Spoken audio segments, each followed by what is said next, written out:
ভাই তোমার কি অনুভূতি?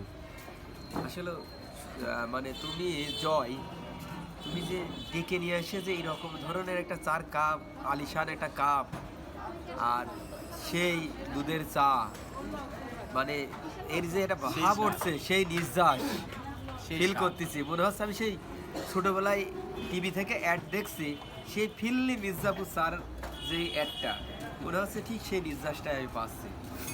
তখন আমি নিপ্পন টিভির এই অ্যাডভার্টাইজটা দেখতাম, 1 ইঞ্চি 1000 টাকা করে ছিল সেই টিভির দাম। 25 ইঞ্চি টিভি কিনেছিলাম 25,000 টাকা দিয়ে।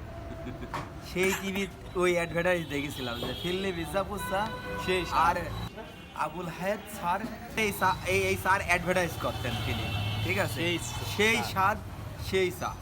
আর ওই ভাইয়ের যে ভাই চাটা বানিয়েছে, তার হাতের আবিষ্কারটা অন্যরকম, না বললেই না। আর খেতে আসলে তো আপনারা পাবেনই আবিষ্কারের একটা প্রভাব। আমি একটা চুক্তি দেখি। ভাই তোমার অনুভূতি কিরকম? আমার অনুভূতি বলতে গেলে সেই স্বাদ, এক কথায় সেই স্বাদ। ডাক্তার সাহেব আপনি কিছু বলবেন? একা বলতে পারে না।